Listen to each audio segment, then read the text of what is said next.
الحمد لله وكفى وسلام على عباده الذين اصطفى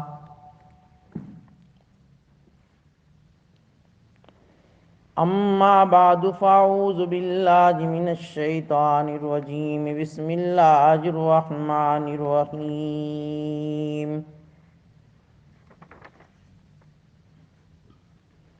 إن ربك لذو مغفرة للناس على ظلمهم صدق الله مولانا العظيم وصدق رسوله النبي الأمي الكريم ونحن على ذلك من الشاهدين والشاكرين والحمد لله رب العالمين.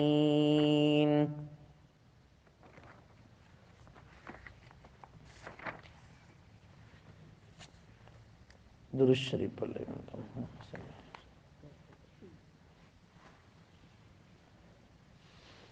محترم بزرگ اور دوستو، محترمہ مائیں اور بہنیں،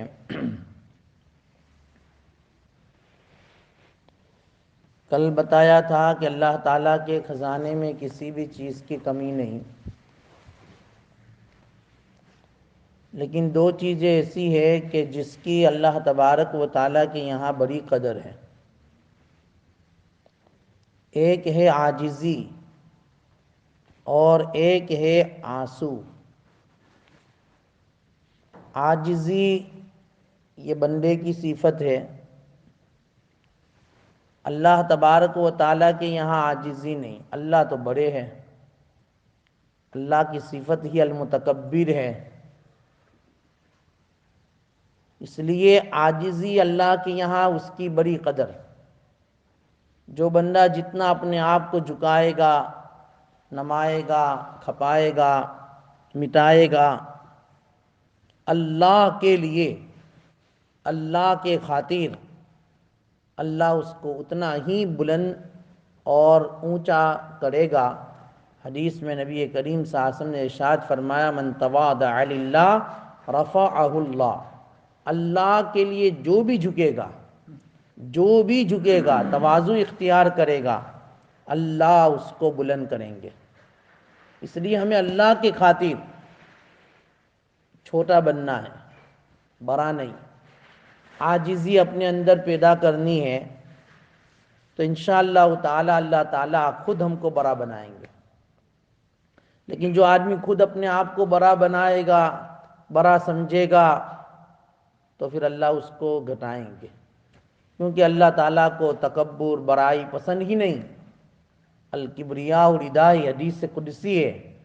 بڑائی یہ تو میری چادر ہے، میری شان ہے. فمن نازعنی، جو میری چادر کو کھینچنا چاہے گا، میری شان کو اپنی شان بنانا چاہے گا، فانقذتہ فی النار، میں اس کو جہنم میں ڈال دوں گا. اس لیے بڑائی اللہ کو پسند نہیں. اپنے آپ کو مٹاؤ، جھکاؤ، چھوٹا کرو تو اللہ تعالیٰ آپ کو اور بڑا بنائیں گے. اللہ تعالیٰ اس پر ہمیں عمل کی توفیق عطا فرمائے، ورنہ مارا ماری سب جو ہے بڑے پن کی ہے دنیا کے اندر. ہر آدمی یہ سمجھتا ہے کہ میں بڑا، میں اچھا، دوسرا میرے سے کمتر. ہر فیلڈ میں، ہر شعبے میں، ہر جگہ میں، ہر علاقے میں، ہر محلے میں، ہر خطے میں، ہر ملک میں، ہر سوسائٹی میں، ہر اسٹریٹ میں ہر ایک کو بڑا بننا ہے. ہر ایک کو گاؤں کا چودھری بننا ہے، ہر ایک کو مسجد کا متولی بننا ہے، ہر ایک کو ملک کا پرائم منسٹر بننا ہے. مطلب کہ بڑا بننا ہے. حالانکہ آدمی جتنا چھوٹا بنے گا اتنا اللہ اس کو بڑا بنائیں گے. اللہ یہ حقیقت مجھے آپ کو سمجھا دے بے. تو عاجزی اللہ کے یہاں پسند. اور نمبر 2 آنسو، یہ ہمارا موضوع ہے، یہ اللہ کو پسند. جو آدمی اللہ کے سامنے جتنا روئے گا، جتنا آنسو بہائے گا، جتنا اپنے آپ کو جو ہے اللہ کے سامنے مجرم کھڑا کرے گا، اپنے آپ کو مجرم سمجھ کر کھڑا کرے گا، اللہ تعالیٰ اس سے اتنی محبت کریں گے. شیخ سعدی رحمۃ اللہ علیہ فرماتے ہیں کہ اگر کوئی آدمی اللہ تعالیٰ سے حسن ظن رکھ کر اللہ سے طالب مغفرت ہو جائے، مغفرت کا طالب بن جاوے، تو اللہ تبارک و تعالیٰ اس کو معاف کر دیتے ہیں۔ کیوں؟ اس لیے کہ جب بندہ اللہ کے سامنے ہاتھ پھیلاتا ہے، روتا ہے، مغفرت مانگتا ہے، تو اللہ تعالیٰ فرشتوں سے مخاطب ہو کر فرماتے ہیں کہ یا ملائکتی قد استحییت من عبدی ولیس لہ رب غیری قد غفرت لہ۔ اللہ اکبر، کتنی بہترین بات۔ شیخ سعدی رحمت اللہ علیہ فرماتے کہ جو ندامت کے آنسو اللہ کے سامنے بہاتا ہے اور اللہ تعالیٰ سے رو رو کر اپنے گناہوں کی معافی مانگتا ہے، اللہ تعالیٰ اپنی مقدس جماعت فرشتوں کو مخاطب ہو کر فرماتے یا ملائکتی، اے میرے فرشتوں، قد استحییت من عبدی، مجھے اپنے اس بندے سے حیا آتی ہے، مجھے اس بندے سے شرم آتی ہے، یہ میرا بندہ میرے سامنے عاجزی اور ندامت کے آنسو بہا رہا ہے اور میں اس کو معاف نہ کروں، اس لیے کہ اس کو معاف کرنے والا میرے سوا تو کوئی نہیں ہے۔ اس کے دل میں یہ بات کا یقین ہے کہ مجھے معاف کرنے والی ذات اگر کوئی ہے تو وہ اللہ کی ہے، وَلَيْسَ لَهُ رَبٌّ غَيْرِي، ارے میرے علاوہ اس کا تو کوئی رب نہیں ہے، میں ہی اس کا پروردگار ہوں اور وہ میرے سامنے معافی مانگ رہا ہے، اگر میں اس کو معاف نہ کروں تو یہ میری غیرت کے خلاف ہے۔ استحییت عبدی، مجھے اپنے بندے سے حیا آتی ہے، لہذا اے فرشتو تم گواہ رہو قد غفرت لہ، میں نے اس کو معاف کر دیا، میں نے اس کو معاف کر دیا۔ اس لیے آنسو اللہ کو بہت پسند ہے، بہاؤ اللہ کے سامنے آنسو، جتنے بہا سکتے ہو بہاؤ، زندگی کے قیمتی لمحات ہمیں ملے ہیں۔ ہاں، آنسوؤں کی بڑی قدر ہے، قطرتان حدیث میں آتی ہے، 2 قطرے اللہ کو بہت پسند ہے اور 2 قطروں کی اللہ کے یہاں بڑی ویلیو ہے۔ ایک آنسو کا قطرہ، ہاں اس کی بڑی ویلیو، جہنم کی آگ کو دنیا کے سمندر دریاؤں کے دریا اس کے پانی نہیں بجھا سکتے، لیکن گنہگار کی آنکھ سے نکلنے والے ندامت کے آنسو، ندامت کا ایک آنسو جہنم کی اس بھڑکتی اور کالی آگ کو بجھا دے گا۔ اللہ تعالیٰ اتنی قدر کرتے ہیں اپنے بندے کے آنسوؤں کی۔ اسی لیے حضرت مولانا احمد پرتاپ گڑھی، بہت بڑے بزرگ گزرے ہیں، مولانا احمد پرتاپ گڑھی، وہ ہمیشہ یہ شعر بڑے شوق سے پڑھا کرتے تھے کہ تسلی ہم گنہگاروں کو، تسلی ہم گنہگاروں کو ہو گئی اے احمدی، گنہگار ہے لیکن تسلی ہو گئی۔ بھئی کیوں؟ تسلی ہم گنہگاروں کو ہو گئی اے احمدی، بجھا دیں گے جہنم کو یہ آنسو ہے ندامت کے، بجھا دیں گے جہنم کو یہ آنسو ہے ندامت کے۔ اس لیے اللہ بہت قدر کرتے ہیں اپنے بندوں کی اور بہت محبت کرتے ہیں اپنے بندوں سے، بہت محبت کرتے ہیں۔ نبی کریم صلی اللہ علیہ وسلم کے زمانے کا ایک عجیب و غریب واقعہ حدیث میں ملتا ہے، حضرت طویل راوی ہے، وہ یوں کہتے ہیں کہ ایک مرتبہ اللہ کے نبی صلی اللہ علیہ وسلم بیٹھے ہوئے تھے، ایک بہت برا آدمی آیا آپ علیہ السلام کی خدمت میں، اتنا برا ہو گیا تھا کہ اس کی جو بھوے ہے اس بھووں نے اس کی آنکھوں کو چھپا دیا تھا، اور وہ جو ہے لاٹھی کے سہارے سے اللہ کے نبی کی خدمت میں حاضر ہوا اور عرض کیا یا رسول اللہ صلی اللہ علیہ وسلم، کیا خیال ہے اس بوڑھے کے بارے میں آپ کا؟ کیا خیال ہے بھئی کیا ہوا؟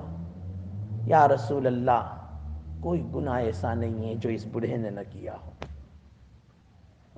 کوئی گناہ نہیں، عمل الذنوب کلا لم یترک منہا شیئا، سب گناہ کر لیے ہیں میں نے۔ کیا خیال ہے اب اس گنہگار بوڑھے کے؟ آپ کوئی گناہ ایسا نہیں ہے جو میں نے نہ چھوڑا ہو، سب گناہ کیے، بلکہ اگر میرے گناہ کو اس امت کے اوپر ڈال دیا جائے، میرے گناہ کی نحوست سے یہ امت ہلاک ہو جائے، اتنے گناہ کیے۔ اب اس کا کیا جو ہے تلافی ہو سکتی ہے؟ سوال یہ کرنے آیا ہوں یا رسول اللہ، کیا مجھ جیسے بڑے گنہگاروں کو اللہ معاف کرنے پر قادر ہے؟ اللہ معاف کر دیں گے؟ اللہ کے نبی صلی اللہ علیہ وسلم نے پہلا سوال یہ کیا، بھئی تم نے اسلام قبول کر لیا ہے؟ انہوں نے کہا یا رسول اللہ بالکل میں مسلمان ہو چکا ہوں۔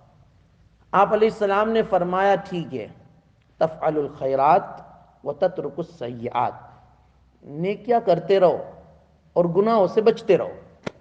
ان الحسنات یذہبن السیئات، تمہاری یہ نیکیاں تمہارے گناہوں کو مٹا دے گی، نیکیاں کرتے رہو، تفعل الخیرات وتترک السیئات، نیکیاں کرو اور یہ نیکیاں کہ تم کو جو ہے تمہارے گناہوں کو مٹا دے گی۔ پھر اس نے کہا یا رسول اللہ بہت گناہ ہے، اب عمر اتنی نہیں ہے کہ نیکیاں کر سکوں، عمر اتنی نہیں ہے آپ کے سامنے ہے، کیا میرے اللہ میرے گناہوں کو معاف کرنے پر قادر ہے؟ معاف کر دیں گے؟ اللہ کے نبی صلی اللہ علیہ وسلم نے فرمایا ہاں کیوں نہیں، کیوں نہیں، اللہ تم سے بھی بڑے بڑے گناہ کو ایک لمحے میں معاف کرنے پر قادر ہے۔ اللہ معاف کر دیں گے، اللہ معاف کر دیں گے، مارے خوشی کے بس یہی الفاظ دہراتا گیا اور چلتا گیا گیا گیا یہاں تک کہ وہ آنکھوں سے اوجھل ہو گیا۔ اللہ اتنے معاف کرنے والے ہیں، اللہ کی معافی کرنے کے انداز الگ الگ۔ میں نے کہا یہ ہمارا موضوع چل رہا ہے کہ مغفرت اللہ عجیب عجیب طریقے سے کر دیتے ہیں۔ ایک آدمی کا انتقال ہو گیا، لیکن انتقال سے پہلے اس نے ایک شعر لکھا، ایک شعر لکھ کے گیا اور وصیت کی اپنے رشتہ داروں کو کہ جب میں مر جاؤں تو یہ شعر میرے کفن میں رکھ دینا۔ انتقال ہو گیا، وصیت کے مطابق وہ رسانے وہ پرچی جو اس نے لکھی تھی اس کے کفن میں رکھ دی۔ شعر کیا تھا؟ وہ شعر یہ تھا، جاتے جاتے یوں اللہ تعالیٰ کو کہہ گیا کہ یا رب تیری رحمت کا امیدوار آیا ہوں، یا رب تیری رحمت کا امیدوار آیا ہوں، منہ دھا کے کفن سے شرمسار آیا ہوں، گنہگار اتنا نہیں ہوں کہ منہ کھول کر آؤں، منہ دھا کے کفن سے شرمسار آیا ہوں، چلنے ندیاں بارے گناہ نے مجھ کو پیدل، چلنے ندیاں بارے گناہ نے مجھ کو پیدل، اس لیے کندھوں پر سوار آیا ہوں، اس لیے کندھوں پر سوار آیا ہوں۔ کسی نے پوچھا، خواب کے اندر اس کی زیارت ہوئی، پوچھا کسی نے کیا معاملہ کیا اللہ نے آپ کے ساتھ؟ اس نے کہا اللہ نے اس شعر کی بنیاد پر میری مغفرت کر دی۔ کتنا بہترین شعر کہہ کے گیا ہے، اللہ اکبر۔ تو اللہ مغفرت کے بہانے ڈھونڈتے، عجیب عجیب طریقے سے اللہ مغفرت کر دیتے۔ ارے مجنون کو کسی نے خواب میں دیکھا، مجنون، اس کو کہا کہ بھئی کیا گزری، اللہ نے آپ کے ساتھ کیا کیا؟ اس نے کہا کہ اللہ نے میری مغفرت کر دی۔ بھئی کون سے عمل پر مغفرت ہوئی تمہاری؟ رات دن لیلا کے پیچھے گھوم رہے، کون سے؟ ارے اسی لیلا کی وجہ سے، اسی لیلا کے عشق کی بنیاد پر میری مغفرت۔ بھئی وہ کیسے؟ کہ بہت سے اللہ والوں نے یہی عشق لیلا سے عشق مولا سیکھا، عشق لیلا سے عشق مولا سیکھا، اللہ نے اس پر میری مغفرت کر دی۔ اللہ اکبر کبیرہ، اللہ اکبر کبیرہ۔ اس لیے بزرگوں، اللہ تبارک و تعالیٰ نے قرآن کریم میں فرما دیا، ان ربک لذو مغفرۃ للناس علی ظلمہم، ارے تمہارا پروردگار تو لوگوں کو معاف کرنے والا ہے، ان کے ظلم کرنے کے باوجود، زیادتیاں ہو جانے کے باوجود اللہ معاف کرنے پر قادر ہے۔ اس لیے محترمہ بزرگ، محترمہ مائیں بہنیں، بزرگوں، ہمیں اللہ تعالیٰ سے امید رکھنی چاہیے، یقین رکھنا چاہیے، اللہ معاف کرنے والے ہیں تو اللہ تعالیٰ ضرور ہماری مغفرت کریں گے۔ اللہ فرماتے مجھے کسی کی پرواہ نہیں، مجھے کسی کی جو ہے پرواہ نہیں، کوئی مجھے پوچھنے والا نہیں کہ میں نے اس کی کیوں مغفرت کر دی۔ اس لیے مغفرت کو ہم اللہ تعالیٰ سے مانگنے کے بہت کم دن رہ گئے ہیں، بہت کم دن رہ گئے، اور آج کی رات بھی بڑی بابرکت رات ہے، 27ویں رات ہے، شب قدر کے امکانات اس میں بھی زیادہ ہوا کرتے ہیں۔ عبداللہ ابن عباس رضی اللہ عنہ کی وہ روایتیں میں ہر سال بیان کرتا ہوں کہ جو انہوں نے کہا تھا کہ شب قدر کے اندر جو ہے 27ویں جو رات ہوتی ہے شب قدر میں، اس کے امکانات بہت زیادہ ہوا کرتے ہیں، اس لیے اس رات کو ہم بہت ہی عبادتوں میں، مناجات میں، دعاؤں میں، تلاوت میں، ذکر و اذکار میں گزاریں۔ اور الحمدللہ آج کی رات میں ایسے بہت سارے جگہ ہوں گی جہاں ختم قرآن ہوگا، انڈیا میں ہو چکا ہوگا اور ہمارے یہاں ہونے والا ہوگا۔ اسی طریقے پر الحمدللہ ہماری اس مسجد میں بھی آج انشاءاللہ ختم قرآن ہوگا۔ الحمدللہ قرآن کی تراویح یہاں ہم نے پڑھی، اللہ تعالیٰ بے انتہا قبول فرماوے۔ تو ختم قرآن کے موقع پر انشاءاللہ دعا بھی ہوگی۔ تمام جو ہے احباب سے، مائیں بہنوں سے گزارش ہے کہ وہ دعا کے اندر شامل ہو، اور اس نیت سے کہ بھئی آج کی رات 27ویں رات بھی ہے، امکانات شب قدر بھی ہے اور ختم قرآن بھی ہو رہا ہے، تو انشاءاللہ تعالیٰ اللہ تعالیٰ ضرور دعائیں قبول کریں گے۔ تو ہم جو ہے انشاءاللہ 7:30 اور 7:45 کے بیچ میں جب تراویح ختم ہوگی، اس کے بعد انشاءاللہ دعا ہوگی، تو تمام سے جو ہے مؤدبانہ گزارش ہے کہ دعا کے اندر شرکت کرے، اور جو ہے اپنے ہاتھوں کو اٹھا کر ندامت کے ساتھ جتنا ہو سکے اتنا روئے، رونا نہ آئے تو رونے کی شکل بنا کر اللہ کے سامنے اپنے گناہوں کی معافی مانگے۔ انشاءاللہ تعالی اللہ تعالی ہمیں جو ہے معاف کر دیں گے اور بہت ساری نعمتوں سے جو ہے وہ نوازیں گے۔ تو بہرحال دیکھو، مسائل زکوٰۃ کے تو چل ہی رہے تھے، اب جو ہے صدقہ فطر ہمیں دینا ہے، عید بھی اب قریب آ رہی ہے، اللہ سے دعا کرے اللہ عید کی خوشیاں ہمیں صحیح معنوں میں صحیح خوشیاں ہمیں نصیب فرمائیں، اور حکومت کے دل میں اللہ تعالیٰ رحم ڈال دیں اور تھوڑی اجازت دے دے تاکہ مل کر ہم جو ہے عید کی خوشی منا سکے، نماز عید پڑھ سکے، خطبہ عید سن سکیں۔ اللہ تعالیٰ جو ہے ہمیں جو ہے اس مسجد میں اپنے گھر میں جمع جو ہے ہو اور جمع کر دے، اللہ تعالیٰ اسے فیصلے فرماوے، اسی ہم دعائیں بھی کریں۔ تو بہرحال صدقہ فطر جو ہے ہر صاحب مال کے اوپر واجب ہے، اور جیسا کہ بتایا گیا پرچے کے اندر کہ بھئی 22 رین یہ تو کم از کم صدقہ فطر ہے۔ اس کی تفصیلیں بھی جو ہے بتا دی گئی ہے کہ اللہ کے نبی صلی اللہ علیہ وسلم نے کھجور اور کشمش کی جو ہے آپشن دیا ہے کہ جو بہت مالدار ہیں وہ گیہوں اور جو کا قیمت کا صدقہ نہ نکالے، بلکہ وہ کھجور کی قیمت کا صدقہ فطر نکالے، کشمش کی قیمت کا صدقہ فطر نکالے۔ جتنا زیادہ نکالیں گے اتنا زیادہ فقیر کو اور جو ہے محتاج کو ان کی ضرورتیں پوری ہوگی، اور اللہ تعالیٰ اس سے جو ہے ہمارے گناہ اور کوتاہی روزہ کے اندر جو کوتاہی ہوتی ہے نا، یہی صدقہ فطر اس روزے کی کوتاہی کو ختم کرنے والا ہوتا ہے۔ اب ظاہری بات ہے بھئی ہم نے تو کما حق کو روزے کا حق ادا نہیں کیا ہے، کما حق کو تو نہیں کیا ہے، اس میں کچھ نہ کچھ کوتاہی ہوئی ہے۔ روزے میں ہم نے غیبت کر لی، جھوٹ بول دیا، بدکاری کر لی، بد نگاہی کر لی، تو انشاءاللہ تعالیٰ یہ صدقہ فطر ہمارے ان تمام گناہوں کا کفارہ بن جائے گا۔ اس لیے ہم خاص طور پر ان لوگوں سے جو اللہ تعالیٰ نے جن کو صاحب مال بنایا ہے، وہ کھجور اور کشمش کی قیمت کا صدقہ فطر نکالے، جس کی قیمت جو ہے وہ بتا دی گئی ہے کہ بھئی 250 رین 400 رین، تو اس کے مطابق پر آدمی، ایک آدمی کے 400 رین ہے، 250 رین ہے، 22 رین بھی ہے، جو بھی جو ہے جیسا جیسی کیٹیگری کا آدمی ہو، جیسے جیسے مالدار ہو، اس کے مطابق صدقہ فطر جو ہے جل از جل عید سے پہلے پہلے نکال دیں۔ اللہ کے نبی صلی اللہ علیہ وسلم نے فرمایا ہے عید سے پہلے صدقہ فطر ادا ہو جانا چاہیے، وہ آدمی ہمارے عیدگاہ کے قریب نہ آئے، عیدگاہ کے قریب نہ آئے جو صدقہ فطر ادا نہ کرے، صاحب مال ہونے کے باوجود۔ اس لیے ہم صدقہ فطر کو جل از جل جو ہے رمضان کے اختتام سے پہلے پہلے اس کو ادا کر دے۔ اللہ تعالی ہمیں کہنے سننے سے زیادہ عمل کرنے کی جو ہے وہ توفیق عطا فرمائے۔ درود شریف پڑھ لیں۔ بسم اللہ الرحمن الرحیم، الحمد للہ رب العالمین، والعاقبۃ للمتقین، والصلاة والسلام علی سید الانبیاء والمرسلین۔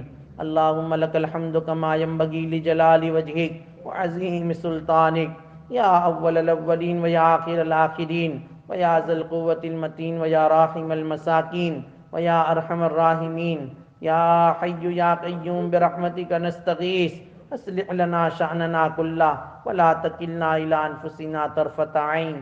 اے اللہ ہمارے گناہوں کو معاف فرما، خطاؤں سے معاف، اللہ خطاؤں سے درگزر فرما۔ اے پیارے اللہ، یقیناً آپ ہی ہمارے اللہ ہے، آپ ہی ہمارے معبود ہے، آپ ہی ہمارے رب ہے۔ اللہ آپ کے علاوہ کوئی رب نہیں ہے، اے اللہ آپ کے علاوہ ہمیں کوئی معاف کرنے والا نہیں ہے۔ اے اللہ ہمیں معاف کر دیجئے، اے اللہ ہمیں اپنا بنا لیجئے، اپنے محبوب بندوں میں شامل فرما لیجئے، اے اللہ اپنے محبوب بندوں میں شامل فرما لیجئے، اپنے مقبول بندوں میں شامل فرما لیجئے، اپنے چہیتے بندوں میں شامل فرما لیجئے۔ اے اللہ ہمیں ایسا بنا دیجئے جیسا آپ چاہتے ہو، اے اللہ ایسا بنا دیجئے جیسا آپ چاہتے ہو۔ اے اللہ ہمیں متقی بنا دیجئے، اے اللہ ہمیں متقی بنا دیجئے، اے اللہ ہمیں آپ سے ڈرنے والا بنا دیجئے، ہمیں خاشعین میں سے بنا دیجئے، صالحین میں سے بنا دیجئے، ذاکرین میں سے بنا دیجئے، اے اللہ صائمین میں سے بنا دیجئے۔ اے اللہ جتنی بلی بلی صفات ہے ان تمام صفات کا ہمیں متصف بنا دیجئے، ہمیں متصف کر دیجئے، ان تمام صفات سے ہمیں متصف کر دیجئے۔ اے پیارے اللہ، اے پیارے اللہ، اے پیارے اللہ، بہت غفلت سے اللہ یہ رمضان کا مہینہ گزار دیا، اے پیارے اللہ معاف کر دیجئے، معاف کر دیجئے، معاف کر دیجئے۔ جتنے لمحے اور دن باقی رہ گئے قدر کی توفیق عطا کر دو، قدر کی توفیق عطا فرما دیجئے۔ اے اللہ ہمارے روزے کو، نماز کو، تراویح کو، اے اللہ جتنی بھی عبادتیں جانی مالی کی ہے اللہ اپنے فضل سے قبول کر لیجئے، اپنے فضل سے قبول کر لیجئے، اپنے فضل سے قبول کر لیجئے۔ اے اللہ ہماری دعاؤں کو، اے اللہ محض اپنے فضل و کرم سے نبی کریم صلی اللہ علیہ وسلم کے صدقے طفیل میں اے اللہ قبول کر لیجئے، اے اللہ قبول کر لیجئے، اے اللہ قبول کر لیجئے۔ اللہم ربنا تقبل منا انکا انت السمیع العلیم وتب علینا انکا انت التواب الرحیم۔ صلی اللہ تعالی علی خیر خلقہ محمد وآلہ واصحابہ اجمعین برحمتک۔